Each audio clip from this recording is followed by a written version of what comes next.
This is a vertical half slab in Minecraft Bedrock Edition. How is this possible? Well, let me show you how. It's really simple. So all you gotta do is get a wall, and you grab this new special block called the structure void. It's been around for a while, but no one's really talked about it a whole lot, to be honest. And the way to make it is that you get a wall, any type of wall. As you can see, I did a video on that subject already. So if you want to go check that out, you can. It's in the iCard right up there, and it shows you more about the vertical half slab and how I kind of figured it out. Okay, but you get this wall, you place the structure voids around it, like so, and bam, vertical half slab. Easy. But that is not what I'm here to show you. I'm here to show you 5 ways that you can use the vertical half slab in Minecraft. So, let's get on to the first one. Really simple. This is a bridge. Of course you may be saying, oh yeah, it's a cool bridge, yeah. But there's a really cool thing that you can do. Right over here and across the top, these are vertical half slabs. As you can see, they are vertical half slabs. And the way I did this is you can actually just place a wall in like a gap like so, and it looks like the vertical half slabs. You can make it better. Wow, I'm so dumb. You can make it better because they can be waterlogged. You can just go like that, and so you can waterlog them and they'll make it really cool. But if you want to make like a walkway up, all you got to do is place one on here, on the side, on the top, on the side, well, which is on the side of that, and you build it up like so.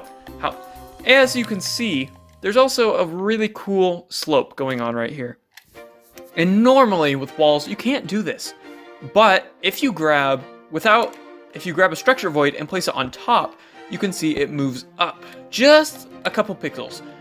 And that really helps just give a really nice slope to the whole bridge, because normally it would be this, and it's a little short, and I don't really like that, and the brick is kind of halfway there. But if you place it across the top, it completes the thing. You could also do it like this if you want a complete thing, but I like the little bit of a curve, so that's what I like to do. And that's number 1. Moving on to tip number 2. As you can see, we've got maybe like an underground forge, and they've got these giant pipes coming out, spewing out smoke. Or it could be an entrance to some big castle thing, and you've got your giant torches or something like that, as you can see. And so, a really cool thing you can do, like with a walkway, is grab these vertical half slabs and go like this. And it makes it look like you have just like a really nice flat wall. And if you like having little jutting out parts, you can add more to the sides and all over the place, and it's really cool.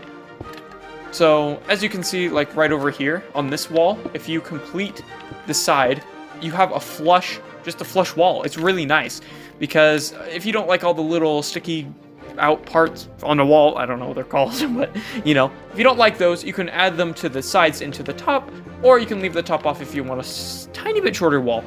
But the thing I really like about this is up here at the top. As you can see, we've got a vertical half slab, or the polished black stone brick wall at the top, and there are structure voids across the top of it.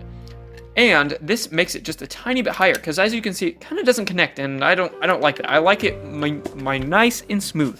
So I put it across the top, and it's perfect. Yeah, it's perfect. And another thing you can do with these is add them to the side. And I made a whole video talking about a bunch of other tricks and tips you can do with these structure voids, so check that out too. But it just juts the side out a little bit if you want a little bit more depth and detail to your builds. So now moving on to tip number 3, which happens to be my favorite. I really like this. So this is like a nice flower garden. You've got your nice chair right over here. It kind of looks like it's supposed to go up. I probably should fix that anyway. But the thing is, for this anyway, is this back wall. This is amazing. So normally, if you do something like this, you only have, once you go up a level, it has like this block right here, and you can't really get by it. You can get stuck right there, and it just goes straight up, and there's these little knobs on top. However, if you put structure voids over here, you can do a really cool, just subtly gaining slope, which I really like.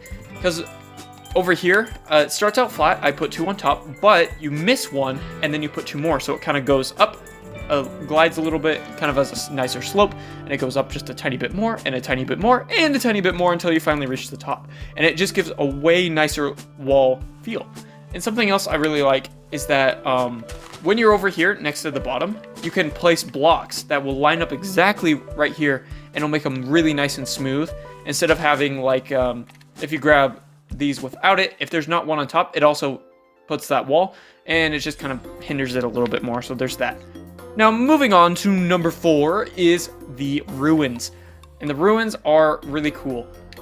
So, normally with the ruins, and if you use normal walls, it just kind of looks bulky. Like, I don't know, I don't like this. It just looks like the wind has not worn away any of this. It's just kind of like sitting there as stubs. However, if you build onto the sides and put these structure voids like that, it makes it way smoother. And it looks like the wind has been blowing and breaking apart this building. And you can have tiny little slopes that go up, and it kind of looks like this part has been less destroyed than the other ones. It's really cool. And it just makes it look so much more smooth. Like, if you get rid of all of them, it looks kind of ugly like that. And it doesn't look like the wind has been doing its job. So that's something I really like about these. And it's really simple. All you gotta do is add it to the top and sides, depending on wherever you want the rise. Now, moving on to the 5th one, you might realize it is not over here. And that is because it is all the way at this build that I've been working on. And if you haven't seen this, this is my city build that I've been working on for a while. I've made a couple videos on it. If you want to check them out, you can. But I have used the structure void and vertical half slab trick everywhere since I figured it out. Especially in this area right over here. As you can see, boop, they're everywhere, and you can't really see them, to be honest. So I made a whole video about it, kind of talking about it, the other structure void tips and tricks, and how I use vertical half slabs in my city. So you can check those out too. But I really like these because it just adds so much more depth to walls and things.